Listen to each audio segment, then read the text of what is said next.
Hey, what's going on, guys? UFC Vegas 86, Jack Hermansson versus Joe Pyfer just ended, and this is going to be my post-fight recap for the main event. I'm also going to be doing a full card post-fight as well. As soon as that's done, I will link it down in the description as well as the comments if you want to go check it out after this. But Jack Hermansson wins a unanimous 48-47 decision. And I actually think it was the wrong scorecard. And I'm not necessarily saying Jamal Hill's scorecard is the correct scorecard. Maybe we'll talk about that in this video as well. But if you go through it round by round, round one, Joe Pyfer looked pretty good. He was landing some good shots, landing some left hooks, landing some good hard leg kicks. But it's not like he crazily rocked Jack Hermansson or anything. There was a nut shot. Jack Hermansson grazed Joe Pyfer early or midway through the first round. There was only a quick break for that. And basically, it was kind of Jack Hermansson moving around and getting leg kicked and occasional left hook. And it was big shots from Pyfer. He was just throwing massive hooks, looking for that big KO shot. Then in the second round, the first round was clear Joe Pyfer. It wasn't like a dominant round, but Joe Pyfer landed the better shots, was more aggressive. He clearly won the first round 10-9. Second round, Pyfer already started to slow down a little bit. And what made this fight interesting was, what does Joe Pyfer's cardio look like if the fight goes long? Second round, I'm already looking at Pyfer and I'm thinking, Pyfer's starting to look tired. And in the second round, when I watched it initially, Joe Pyfer looked like he landed the bigger shots. He was landing some big hooks. He was landing a couple jabs to the body. He was landing some leg kicks. And Jack Hermansson, towards the end of the second round, started to have some success checking the kicks and landed some leg kicks of his own, landed a couple jabs. You had Jack Hermansson shoot in on one takedown and was stuffed easily, but it was kind of like a half-hearted attempt in the second round. And basically, initially, I thought the second round was close, but I had it for Joe Pyfer 10-9. As soon as the fight ended, I went back and rewatched that round because I was very curious because, and I know some people are going to disagree with me, but if you're going to disagree with me now in the comments, I encourage you to go back and rewatch the second round. But a lot of people are giving credit for optics, really. You throw a lot of shots and you're just hitting nothing but air, or you're hitting forearms, and next thing you know, you're getting rounds scored for you based on damage, even though you're not doing any damage. When I rewatched that round, I think Jack Hermansson takes round two. So I think this decision should have been 49-46, 4-1 for Jack Hermansson. We're going to go through the rest of the rounds very briefly here in a second before we start talking more about, is Joe Pyfer a fraud? All I have to say, I said it on my live stream, don't be Joe Pyfer. And I think the UFC really botched Joe Pyfer. We'll talk about that also in this video. But second round, you could give it to Joe Pyfer. But if you watch it back, a lot of the shots Jack Hermansson was rolling with, they did not land. There were some good body shots from Joe Pyfer. I think he had one really nasty hook to the body. But outside of that, it was just a couple jabs to the body. A lot of the leg kicks started to be checked by Jack Hermansson. And Jack Hermansson really started to brutalize the leg of Joe Pyfer in that second round. So the second round, I'm not going to say it definitely should have went to Jack Hermansson. But in my opinion, it was very close to being clear for Jack Hermansson. And if you go back and rewatch it, you'll probably understand, because a lot of the shots that Joe Pyfer throws in that second round, they just miss. They just swing at air. And I think Jack Hermansson, I don't care what the stats say. I haven't looked at the stats because I'll never use them to enforce an argument of mine.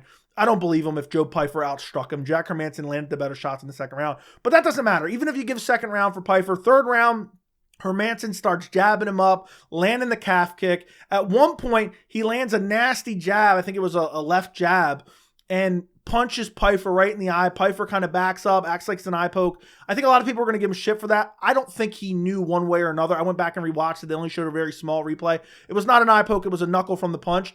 I don't blame Joe Pyfer if he thought it was an eye poke. He went back to his corner, said it was an eye poke. But the third round, Pyfer started shooting, could not get a takedown. An easy takedown defense from Jack Hermansson. And basically, Jack Hermansson was just piecing him up with the jab. You had Pyfer landing a couple body shots. And then at the end of the round, Pyfer shot in on a takedown. Hermansson started landing shots as one leg was off the ground, and then even did a jumping knee at the end of the round. Clearly, Jack Hermansson won the third round. Then the fourth round was more of the same. It was Jack Hermansson jabbing him and leg kicking him. Pyfer started moving forward kind of early and started to get a little bit of momentum, but Hermansson was so good at rolling with the shots and blocking with his forearms and rolling with it where the big shots would hit his shoulders. He was constantly leg kicking. And then towards the end of the round, you had Hermansson start coming back forward. And it was really whoever was dictating forward pressure was winning the fight. And Hermansson, the end of the round, was dictating the pace, was moving forward, landing good shots. Joe Pyfer shooting for his life in the fourth round as well. Clear fourth round for Jack Hermansson. And in the fifth round, Jack Hermansson winning. Pyfer came out a little bit aggressive. A lot of people thought it was 2-2 going in that fifth. His corner was telling him, you need this round. It's 5 minutes. It's a big fight. You need this round. Go out there and do it. He started to press forward early.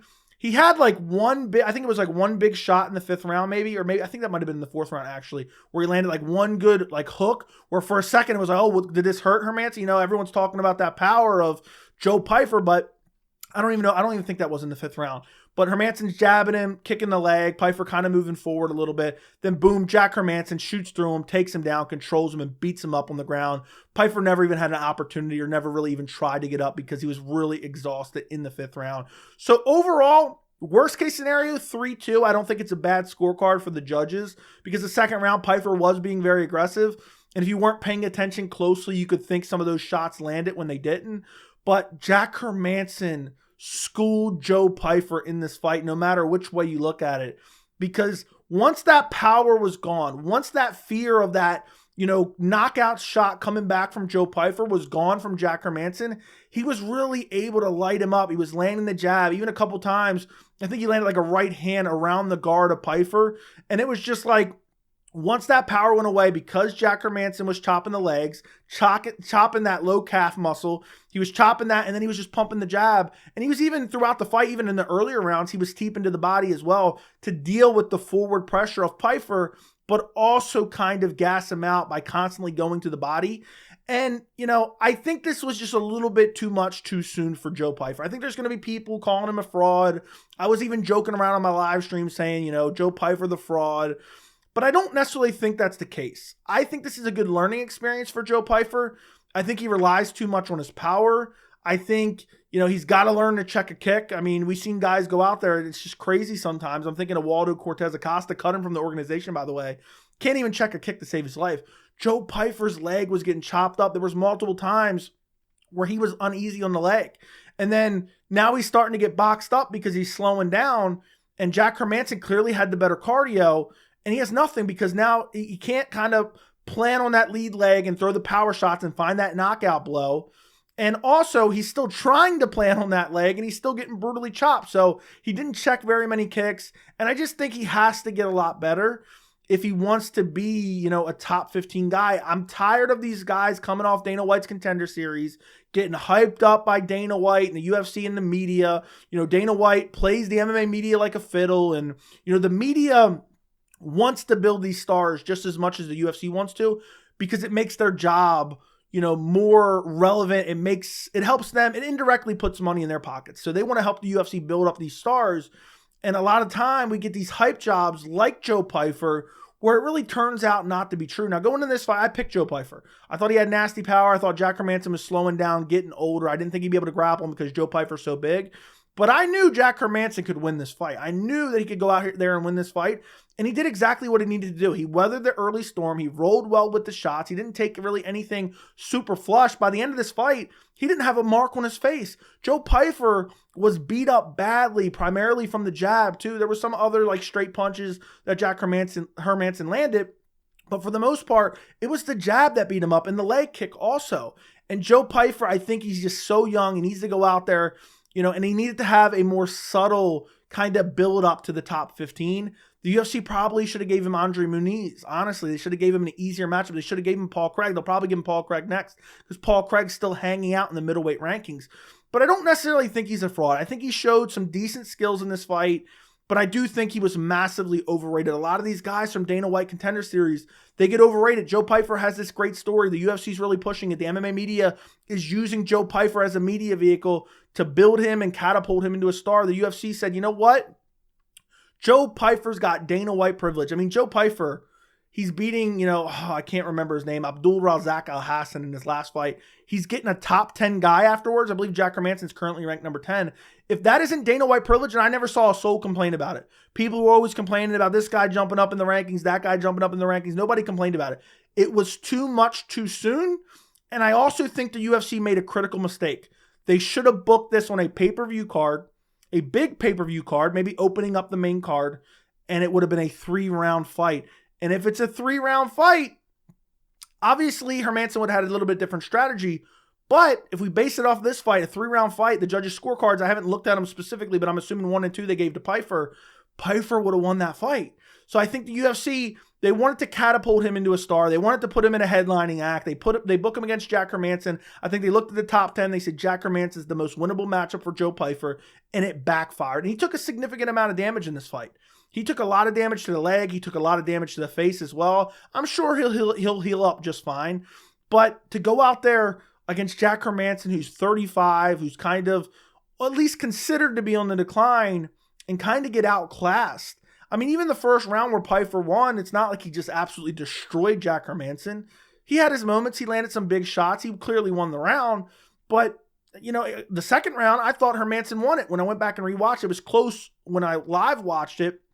But I just think Joe Pyfer, first off, he's always crying and whining about everything. Then on top of that, you have, you know, the scenario where I talked about Dana White and the media hyping up certain fighters coming off of Dana White's Contender Series. It's hard to not let that get into your head. Everyone's saying Joe Pyfer's a future champion. He's a future star. I'm not talking about the fans per se, but I'm just saying people are acting like that. Dana White's hyping him up. They're giving him a main event. They're giving him a top 10 guy because they believe in him. Everyone in this corner believes in him. Obviously, I'm not saying they shouldn't, but I'm saying having that level of confidence, sometimes, we may see next week with Ilya Topuria, Alexander Volkanovski, sometimes it can backfire. Now, I do not think that Joe Pyfer's a fraud, but I think it proved tonight something that everyone says all the time. There's levels to this game, and I don't think Joe Pyfer was ready for a top 10. I think most likely he should have fought a top 15. I mean, let's look at the top 15 rankings right now. You look at the top 15, you got Caio Borralho, you got Anthony Hernandez, you got Chris Curtis, you got Paul Craig, and then you got Jack Hermansson, who's ranked number 11. So I was wrong. But they could have done better matchmaking for Joe Pyfer. I mean, Roman Dolidze even would have potentially been better matchmaking. He would have been higher up the rankings. Paul Craig would have been phenomenal matchmaking if they really wanted to build Joe Pyfer, because he would have undoubtedly KO'd Paul Craig. I mean, a tumbleweed could KO Paul Craig. So I just think it's one of those things, and I'm not sitting here like putting all the blame on the UFC, like they could have foreseen all this coming. They just thought, okay, let's try to get him in the top 10. If he beats Jack Hermansson, it's a winnable fight for Joe Pyfer. We believe in him. Let's book it. I just think it backfired this time. They try to baby certain guys up the ranks, and in this time, it kind of backfired. And I think Joe Pyfer believed a bit too much of his own hype. And I'll tell you right now, I don't know if Dana White was there tonight. I didn't see him at all there tonight. I don't think Elon Musk ever showed up either. Dana White was saying he was going to be there. I guarantee Dana White watching this fight tonight, he didn't have a shit-eating grin on. I can guarantee you that, because he desperately wanted Joe Pyfer to win. They were desperately trying to build Joe Pyfer into a star, and he had Dana White privilege, which made me kind of root against him, because he has Dana White privilege. I mean, since when does a loser, an unranked loser from a main event in the Apex, get a post-fight interview? And he's already started to kind of make excuses. Oh, you know, it was the leg kicks, and I forgot what else he said. I think he was talking about the eye. He had an issue with the eye, and I don't remember all that he said in the post-fight. And he did quantify it with, oh, I'm not making any excuses. But a lot of times when you say I'm not making any excuses, it usually comes after you make a bunch of excuses. And that kind of seemed what Joe Pyfer was doing tonight. And also, I hate to say it. Can we stop the fake narrative that Joe Pyfer has more punching power than Francis Ngannou? Because he landed a couple good, powerful shots against Jack Hermansson tonight. And Jack Hermansson never went down. He was stung a couple times, but nothing crazy where he was like really off balance or anything. So let's end that narrative. Francis Ngannou hits Jack Hermansson one time clean. Jack Hermansson's probably not waking up. You know, he's going to die. That's how powerful Francis Ngannou is. So let's cut that narrative. Let's throw that narrative away. And also, you have Jamal Hill, who's friends with Joe Pyfer. And I know Jamal Hill's delusional and bitter and sour and salty all the time. Clear 3-2 for Joe Pyfer.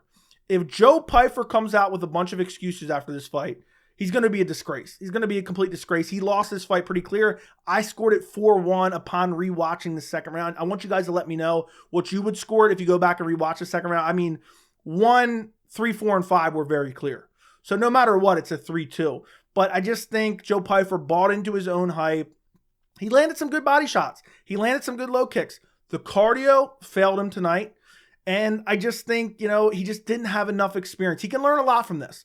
But Jack Hermansson was dodging shots, was rolling with shots well, had a great game plan, really stuck to his technical ability, never really overextended. Even when he got backed up against the fence, he would shell up, boom, circle out. And then when he needed to, when he knew he was up in the 5th round, and he knew that Pyfer was probably going to be looking for a finish. He shot a takedown, controlled him, and did some damage. You know, he didn't just lay there. It wasn't the most explosive ground and pound ever, but he did some damage. He threw some ground and pound, and he won the fight. And it's a clear, bare minimum 3-2. I think it was a 4-1. I'm curious what everyone else thinks. But I don't want to hear that Joe Pyfer has more power than Francis Ngannou. I don't want to hear Jamal Hill. You know, Jack Hermansson told Joe Pyfer tonight, you are only safe because I allow you to be safe. That's what he told him. And he said, you know, whatever Joe Pyfer said before the fight, Jack Hermansson said, where I come from, that constitutes an ass whooping. And Jack Hermansson proved tonight that there's levels to this game. And he showed that Joe Pyfer is not quite ready for that top tier middleweight.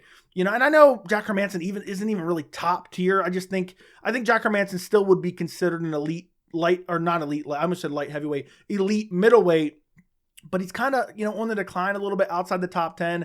I think Joe Pyfer should have fought a couple more unranked opponents, or bare minimum, they should have given him the dead body of Paul Craig if they really wanted to build him up, because this is a big setback for him. But I'm sure the UFC is going to give him a layup in his next fight. But it came down to the jab, the cardio, and the calf kicks of Jack Hermansson and the movement and his defensive striking ability. I don't think Jack Hermansson gets enough credit for his defensive striking ability.